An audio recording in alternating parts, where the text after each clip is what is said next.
Good morning. Good morning. Okay.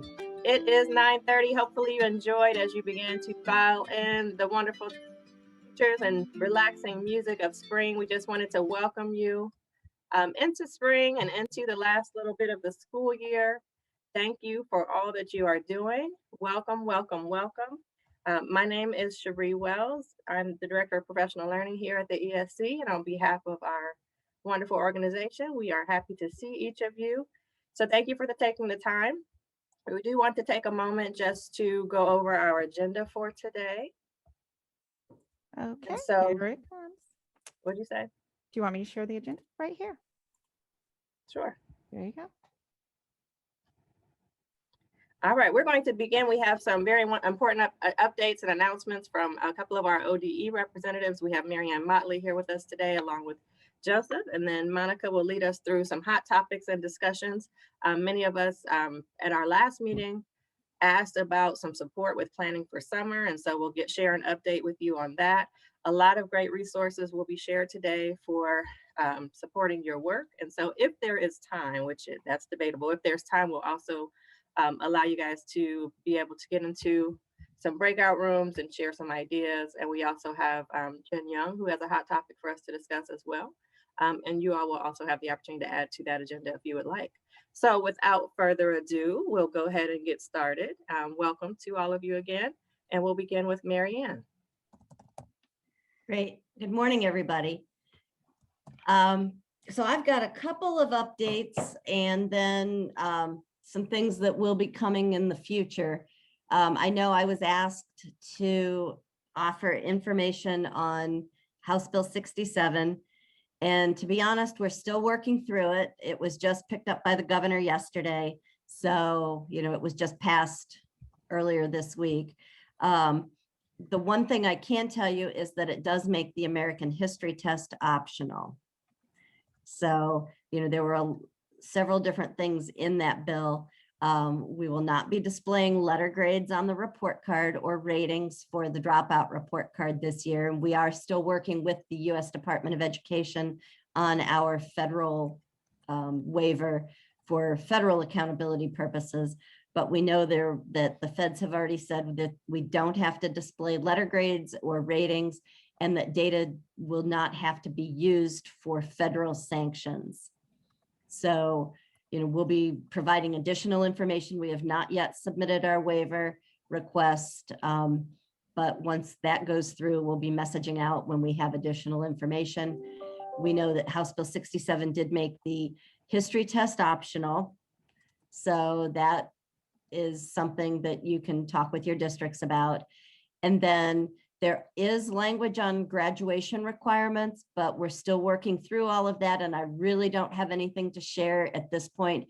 The legislature did change the language a little bit from what was passed in prior years for grad requirements in terms of using course grades. So, we're trying to work through exactly who would qualify to use for final letter grades, and all of that will be coming. I see a couple things in the chat. There was a question about government that was not changed.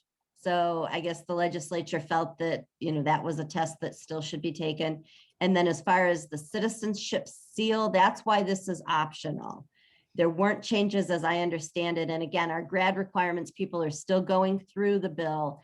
But my understanding was part of why it was optional is that if students want to take it, to use it as one of the criteria for the seal.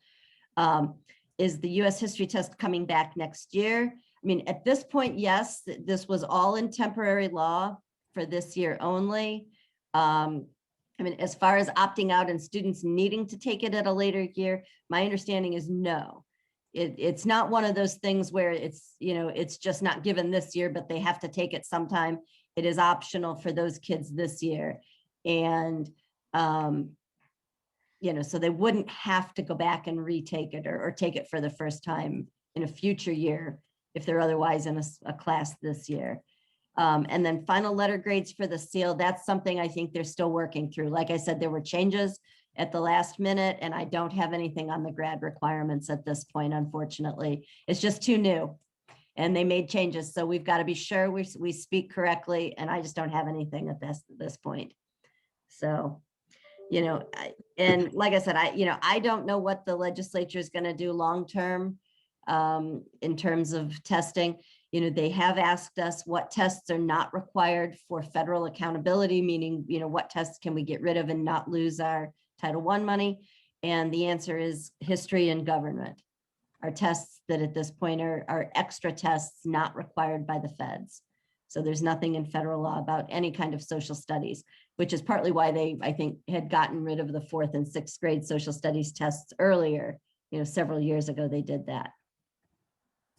So I wish I had more. It's just, unfortunately, they made changes to what was originally in the bill. This bill was passed very late on, I think, Tuesday or Wednesday. And so we just have not had a chance to look at everything yet. Well, thank you, Mary Ann, for being available to share what you know. Any other questions? And they are working on our grad requirements. People understand that you need to know for your class of 21 students, what their options are this year. So they are working, and I do expect them pretty quickly to work with our legal team and with our legislative people, to make sure that our interpretation is correct and that we're applying the law correctly. So watch for something in the near future from that. Oh, good. And yeah, and it says Graham Wood is going to be joining. So for the next time, so, or for your Success Network. So he's the one that is working on this. And I had gotten some emails from him yesterday saying, yeah, this is like #1 on my to-do list. So look for something pretty quickly.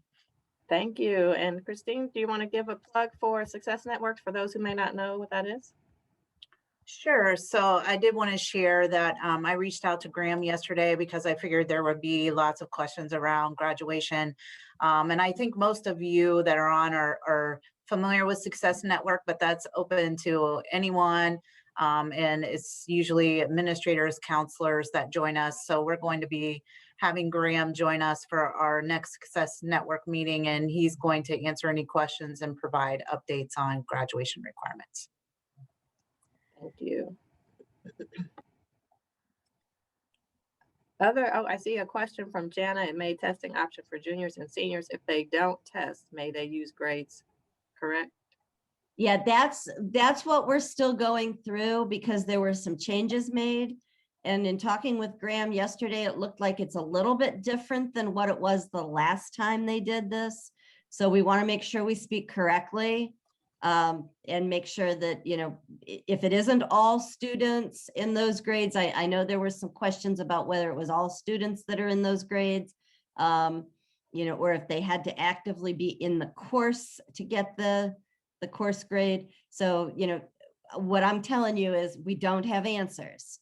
So, just be very careful what's in the chat that may or may not be correct. We will message out exactly who can use this and what the conditions and criteria are. And yes, testing starts next week. We get that.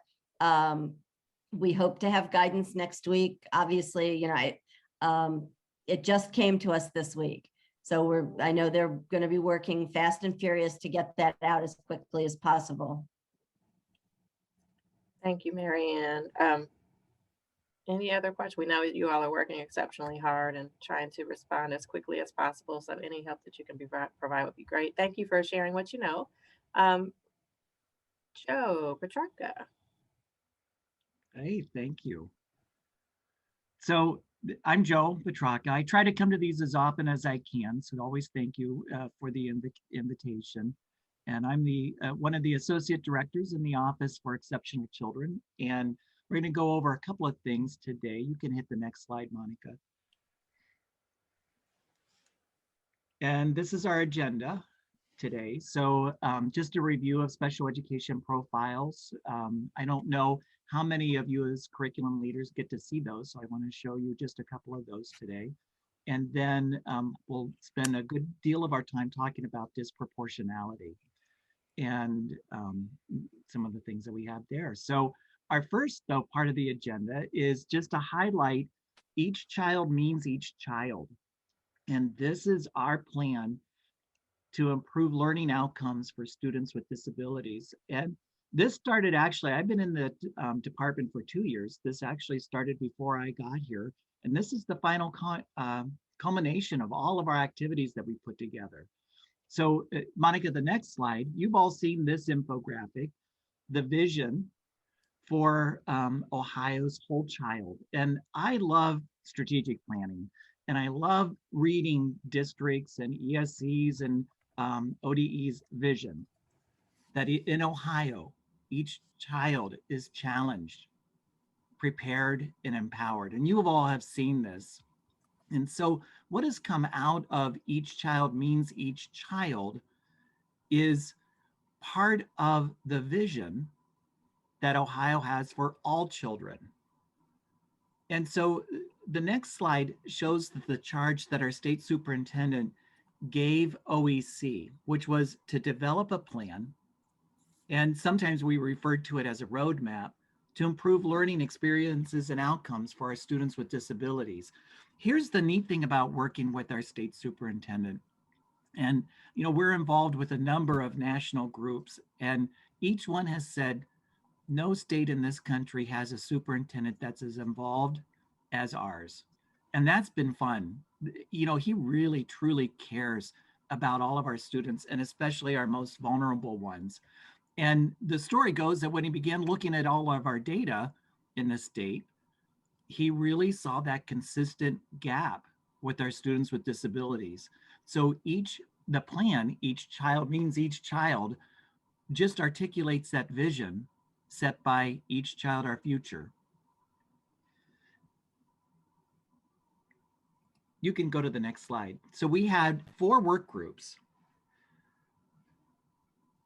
come together, and these were leaders throughout the state. They were educational leaders, institutes of higher education, staff from districts, and come together to begin looking at these 4 areas. We also had a steering committee, which our very own David Baker, who's in the room, chaired for us. And the steering committee helped devise and look at and examine the data from these work groups. And the steering committee made the recommendations. They helped us put all those together. The next slide then, just is some data that I wanted to share with you. So we have in Ohio, looking at all of the disabilities, who is spending at least 80% of their time in general education. And we're doing really well with that. The issue is that our kids aren't achieving though. And the research shows that when kids are involved in the gen ed curriculum and in their least restrictive environment, outcomes should improve. We don't have that in Ohio. So if you go to the next slide, you can see all the different disability categories in their percentages in Ohio. So nationally, our students with disabilities account for 13.2% of all students. In Ohio, it's 15.2. So what I've been doing, meeting with our special ed directors, pupil personnel directors in the state, as well as school psychologists and speech pathologists, is to begin looking at why are our numbers high, and to begin looking at it from a district perspective. So when you begin looking at this, why do we have so many students with learning disabilities? And it's just some questions to ask, and we'll get into that in a second. And you can see then the next slide, the gaps that we have with their students with disabilities versus their peers without disabilities. And then we began looking at, as we dig deeper, 4,000 students each year drop out of school with a disability. That's 1 in 5 of our students. And then over time, the number of students with disabilities participating in career technical education has decreased by 1,000 over the past several years. So we began looking at this philosophy of change. we are all responsible for all of our kids. And out of our work groups, and we also did, I don't know if you remember this, it was a couple of years ago, but right before I started in the department, there was a statewide survey that came out. We had over 7,000 responses from general educators, special educators, administrators. And what came out of this is a lack of a collective responsibility. And we've done this to ourselves in special education, where we've said only we can handle these kids. It is all of us. And we need to remember that a student with an IEP is a gen ed student first. So we are looking at then making sure that all of our kids are served by this plan. And you can see the plan components. There's a focus area, there's tactics, there's recommendation, and then there's action steps. And I just want to reiterate that the vision for our student, and that's the next slide, it's the vision for all students. And what we want to do is we want to get to the problem early by building a statewide multi-tiered system of supports that districts can use as the model for their use. We also want to make sure that we build professional development activities to build educators and district-wide capacity for learning. Surveys had shown that we had conducted that our gen ed teachers are asking for this. This didn't necessarily come from the special educators. And then educating for a good life, we want to make sure that for post-secondary outcomes, that our students have targeted plans as part of their IEPs for when they leave high school. All right, any questions about that before we move on to special ed profiles? Hearing none, we're going to move on. All right, special education profiles, they're created annually. And I think you'll have to click 3 times on this one. There you go. And I don't know if you've ever seen them. I love these things. And so what I would ask you to do is begin reviewing them for your districts, because they're going to tell you a story. But you can see, and these are required by federal law. So the next slide then looks at these essential questions. And there are all of these indicators. Now, some indicators have actions that districts have to do, and some are just reporting. We'll review those as well. But we look at these essential questions. Are young children with disabilities entering kindergarten ready to learn? And that's our preschool data. Are children with disabilities achieving at high levels? And you can see what's looked at for those. Are youth with disabilities prepared for life, for work, post-secondary education? The next piece, IDA, is all about compliance. And then the last slide, and this is the new part, is about disproportionality. So if you go to the next slide, Monica, you can see the link there. You can get into the link at ODE's site, and you can find your special education profile. And again, the fun part about the profiles is that it will link you right to any district that you want to see, and it'll have all the data there. So you can see where your district is in relation to each disability category. So one of the things I've asked our school psychs, speech paths, and directors to do is look at your numbers and see if they are wildly different than the state averages. So a couple of weeks ago, I had a conversation with somebody in a district who was concerned about their special ed numbers. So remember, the state average is 15. The district this person is in, I believe their number of students with disabilities is in the low 20s. And when I said, well, why do you think it's so high? And she said, because we have a number of poor children. No, actually, she said, number of students on free and reduced lunch. No, that's not the reason why. So we began looking at their systems and what they're doing was using special education as a way to provide interventions and exposure to curriculum. So we have a two-phase, so I'm asking each of the districts, we're again looking at your numbers and examining that. So we have a two-phase profile release. In December, these on the left side of the screen is what it looked like if you have a district that has required actions. These are required corrective action plans. So if you look at, let's say number 11, looks at timely initial evaluations. That means that when you've got parents to sign consent, you have 60 days to complete the evaluation.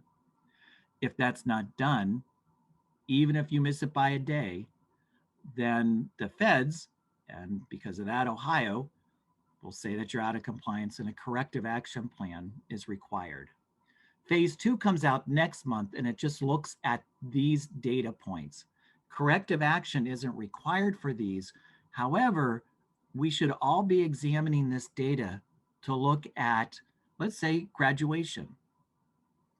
So we know students drop out, but the other part that goes into that graduation rate for students with disabilities, how many times do we let our hearts in special education get in the way and we keep kids longer than we should have? Even though a child can stay in a district until they're 22 because they have an IEP doesn't mean they should. So those are some real tough discussions to have. All right, let's move on to significant disproportionality. There is the definition. I'll give you a second to read that.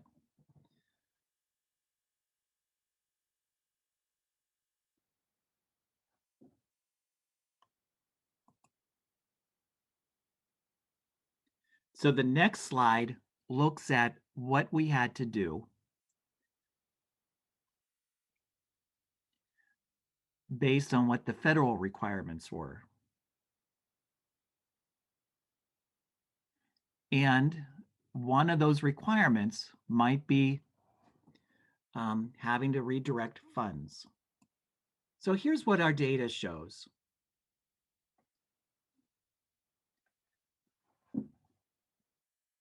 If we just looked at total disciplinary removals in Ohio, you can see where the problems are. And if you go to the next slide, you can see that in Ohio, educators are more than 2 times as likely to identify Black students with an intellectual disability,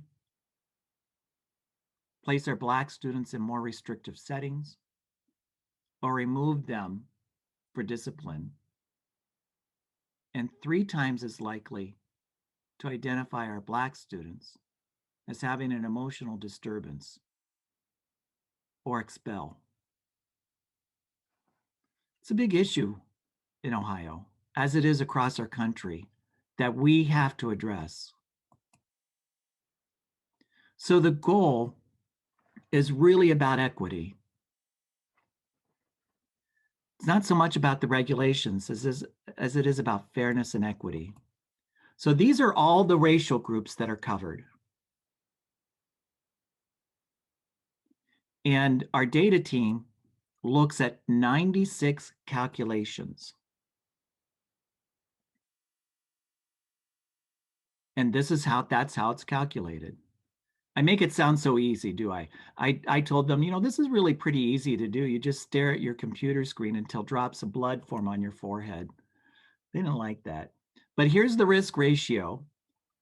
So we want, a 1 or less. If it's greater than 1, it's an overrepresentation. And if it's less, they're less likely to experience that outcome than their peers.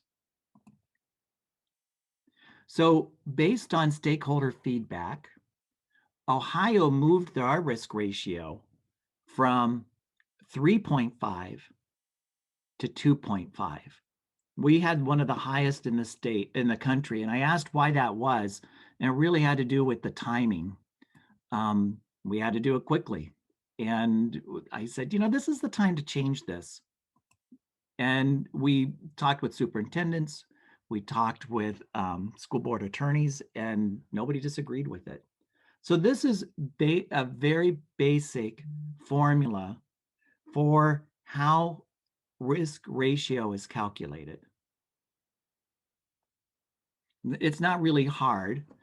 What becomes hard, though, is we are required by federal law to look at the alternate risk ratio. And that is mostly for districts that are more homogeneous, I think is the right way to say that, rather than heterogeneous, to make sure that it is a fair process for everyone. So because of the risk ratio, more districts have been identified. Now, here's the good news, though. We just have to show progress. And if we can lower that by at least 0.25 for 2 consecutive years, a district is not found to be disproportionate. So the next slide, this is going to blow your mind. Are you ready?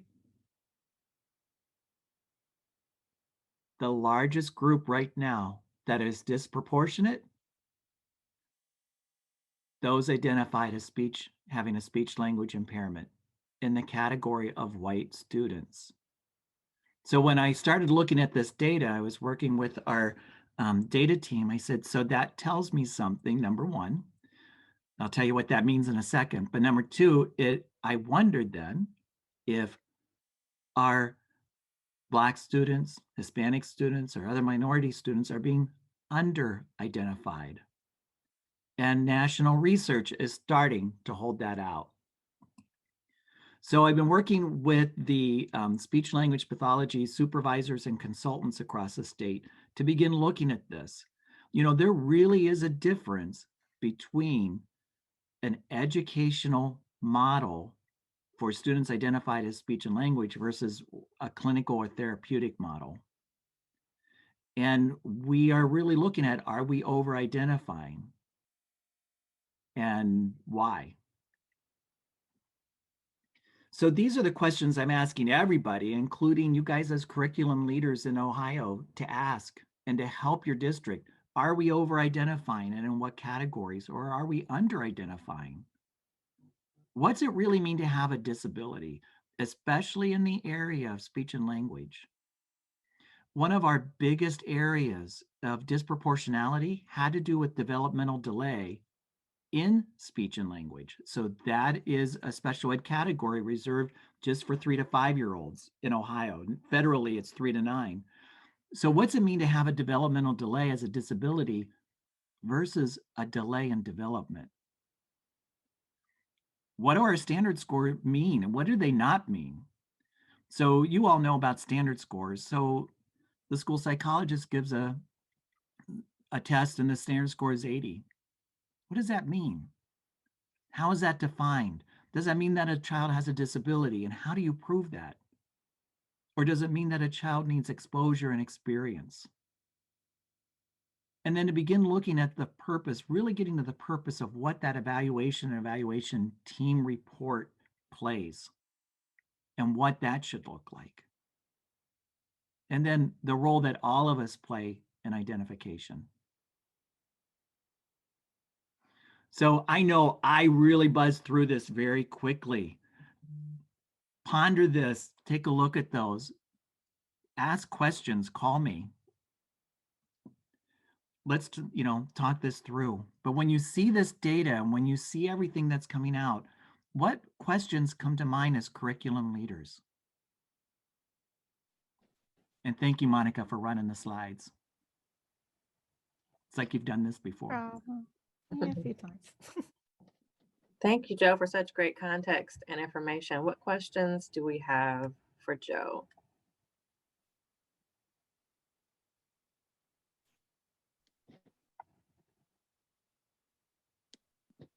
I've stunned them with my brilliance. I know that's I it. think so. That's the mark of a great instructor. Reach out when you look at the data, when you look at your own district data, reach out to me if you have any questions. I'm available for any conference call with you and your directors or your principals to talk this through.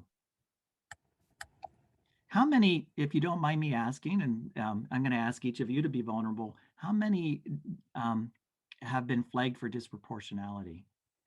You can give a wave or, and if you don't know, that's okay too. Find out from your director.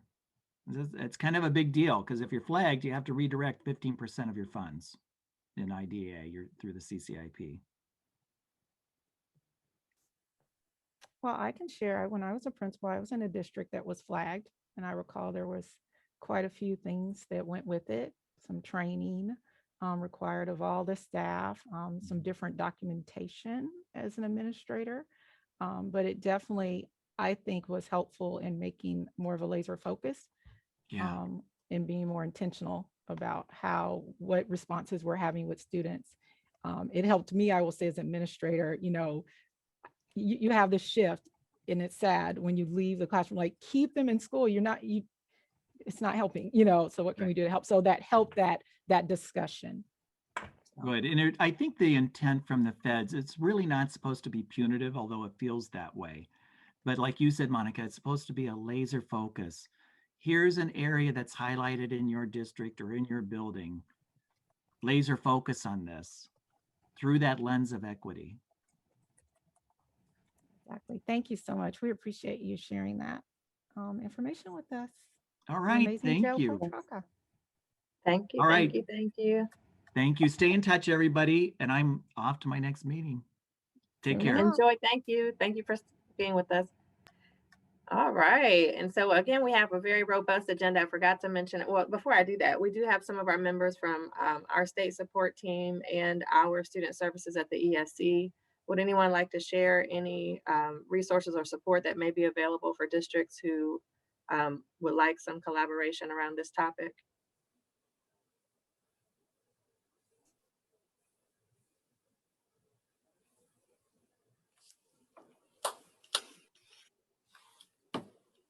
If you are in need of some support, the ESC does have people who are able to support you. You can reach out to our student services department and we can get you connected to help develop plans or however you would like to progress in the work of addressing any disproportionality that you may have.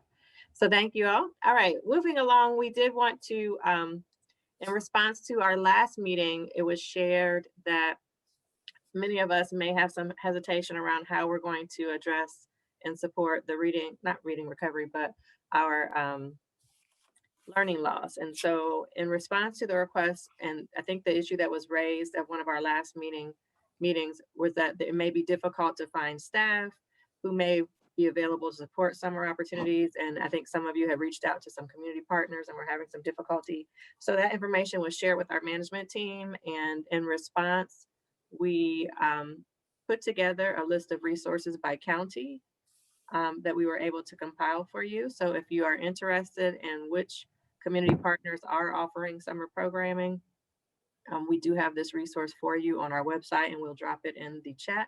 And you also have a link to it in our agenda for today. Any questions on that? Okay, and if I might, Cherie, I don't know if Sean made it in the room. Let's see. Oh, Sean is here. So Sean, if you will gladly unmic and share something so exciting that ESC has new hot off the press just for you in response to your request. And I love the title. I will let Sean share it with you. Thank you, Sean, for giving us 2 minutes. Yeah, no problem. Thanks, Monica. So we are going into our 10th year this fall at the ESC with our Americorps programming.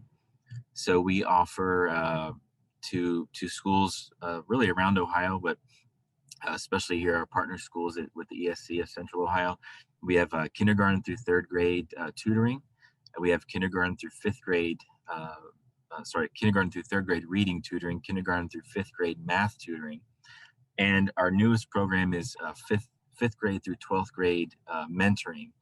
And that's for kids that have either attendance issues or SEL needs.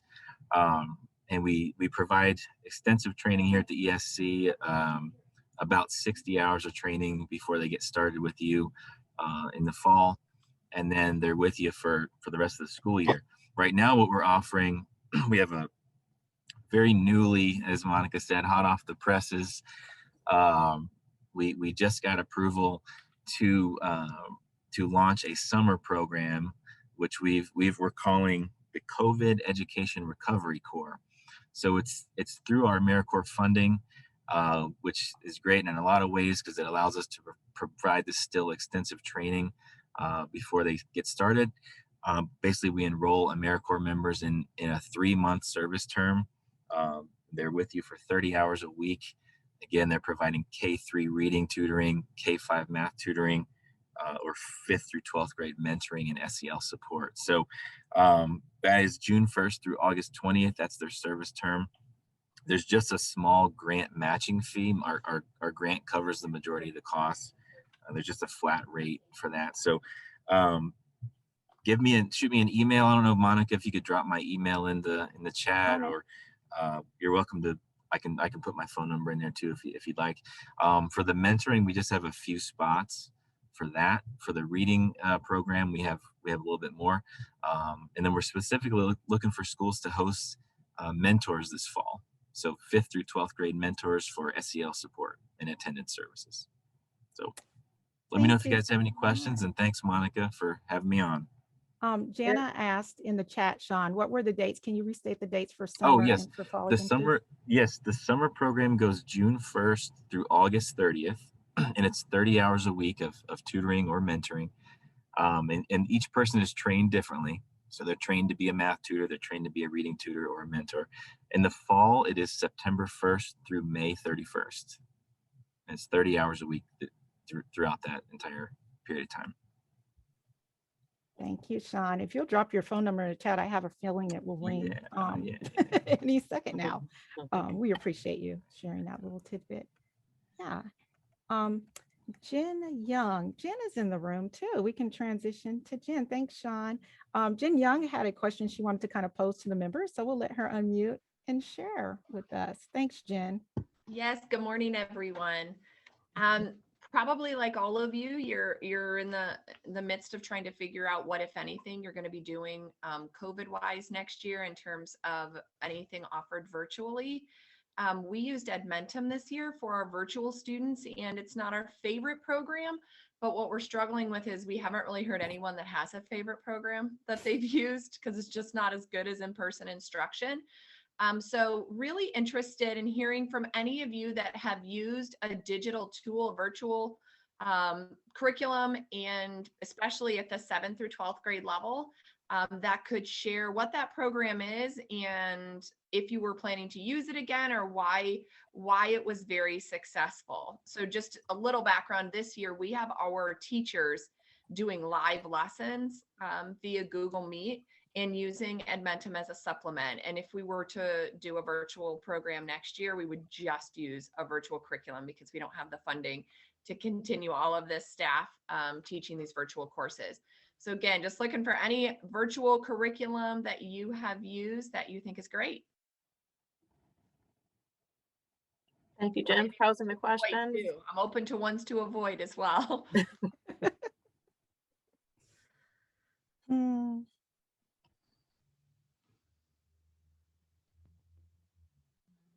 They all Sounds must like be a lot of us amazing. are in the same situation, looking for something great.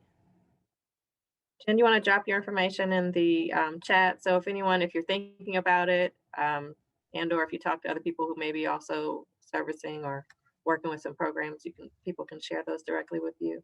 That would be great. Even if you have a program that you've used this year, if you've used Edgenuity or Apex, a different program, and you just would say, don't hate it, but not our favorite, even that would be enough to say, you know what, we should just stick with what we have.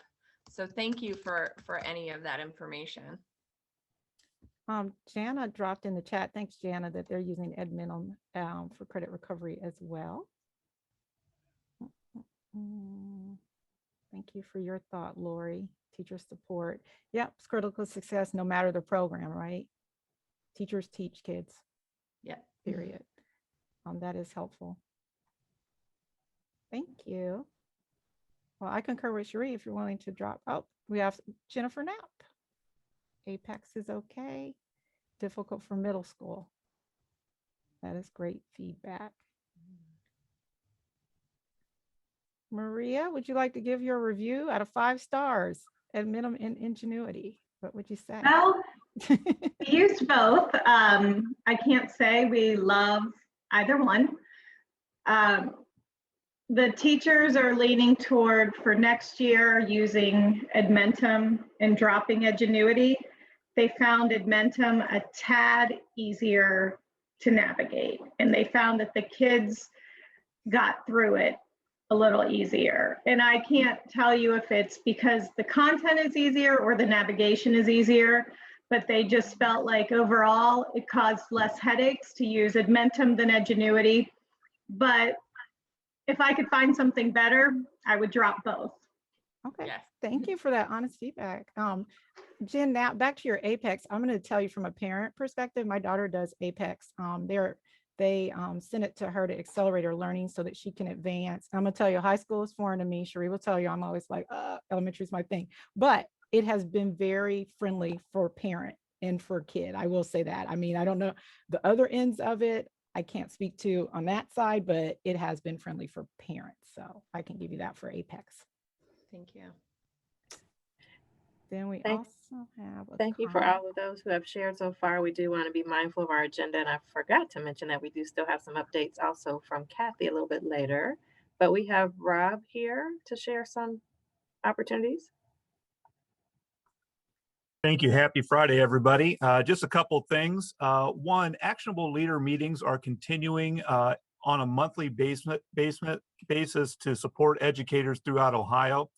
We do have an opportunity that's coming up in April. That'll be an evening event, and it's going to be highlighting a program called Start Soul, Self-Organized Learning Environments. It's free, and it might be of interest to your science teachers. I also am a board member with the Ohio Middle Level Association, and we have a couple free professional development opportunities with Dr. Sierra Austin, who will be talking about implicit bias and social group identity, conflict, and power. The link is there in the agenda if you would like to pass that along to any of your middle level educators. And finally, we are going to be holding an in-person conference in May for the Ohio Middle Level Association. And we'll be featuring the speaker, Weston Kieschnick. His book is Bold School. What we want to do is celebrate middle level educators, but also seed the thought of what does it look like in your school to do a blended learning model. So we have all this wonderful technology that's been infused and used throughout this past year. What is that going to look like into the next school year? Weston will be with us on both days, doing both general sessions and breakout session for educators.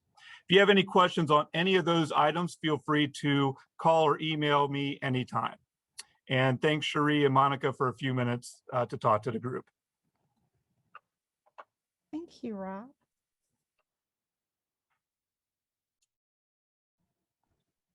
Thank you, Rob. Great updates and announcements. And on to Kathy. Yeah, my internet is not very strong, so I'll just talk for a second. On your agenda is the list of all the trainings that we have scheduled for educator evaluation systems that are open to anyone. So these are dates that we are going to be having people register through STARS, and anyone can attend. Several districts have also scheduled trainings, especially Bridge, exclusively just for their administrators because of the size of the district. But you can always go into STARS and see what's available, what's coming up. Right now we have trainings posted through June, but we do not have anything posted after June yet. So keep consulting this agenda and we'll keep updating the dates and also post them on the website. That's all I have. Thanks. Thank you, Kathy. Monica, professional right. development updates and news. Okay, just really quick, there are 3 professional developments, just wanted to spotlight and highlight for you. We have Michelle Elia again with the free session. This time she's going to focus on middle and high school reading interventions in a digital environment. And yes, students are returning back to class, and that's great. But as we know, technology is part of our life. So we want to continue to look at tools that help provide interventions for them and that are effective. So she's going to focus on middle and high school in April. So this is a great event. It's free. Seats are limited. Please tell your teachers. And we thank ODE for allowing us to host that. Also in May, thinking about the learning lag, not loss, it's a lag or a pause. She's also going to focus on intensive decoding. That's for all students. So that's in May, if you want to share that out with people and have them register. And we shifted them to after school, recognizing that teachers are in school, et cetera. And know that these are always recorded. So there is, once I'm finished talking, I will drop a link over in the chat where we archive all of those recordings. And if you're looking for PD, it's free, it's fantastic. You won't be disappointed. So I'll share that with you as well. And the last thing, again, I want to spotlight is the Orton Gillingham 10-day session. This is in great response to that recent bill that came out in 2022 and in 2023. It is going to be a requirement, and it's phased in over the next 3 years, that teachers have some multi-sensory training. So you can get a head start right here. The cost is around $898. However, we have PD funds that we need to kind of make sure that we use, and this is a great use of them. Seats are limited for this one. There's only about 20 spots for it. It's going to be very popular. I think we have about 5 people now, and it's in June. They do have to attend every day, so please make sure to make that known. And it is virtual as well, so they can do it from the beach if they're so inclined, right? Yeah, so that's it for that. Last but not least, I'm going to do a quick poll. If you don't mind, I'd love to know who's going to be available in April to come to our meeting. Don't worry, this curriculum leader police won't come get you. If you say no, it's okay. You can still come back in May. We still love you, but we just want to know in our planning purposes, because we'd love to be here with you. So that covers that. And last but not least, we have a new addition to our agenda: announcements and celebrations. So we have a special announcement. I'm not sure if Kim Halley is on the line, but we want to congratulate her. Kim is currently assistant superintendent in Buckeye Valley. She is going to be the Circleville superintendent. So yay for Kim. And last but not least, and I'm really mad, I had a whole theme song thing planned. You all know me here. This is for Kim too. We got to do my theme song. Okay. This is celebration with kids, right?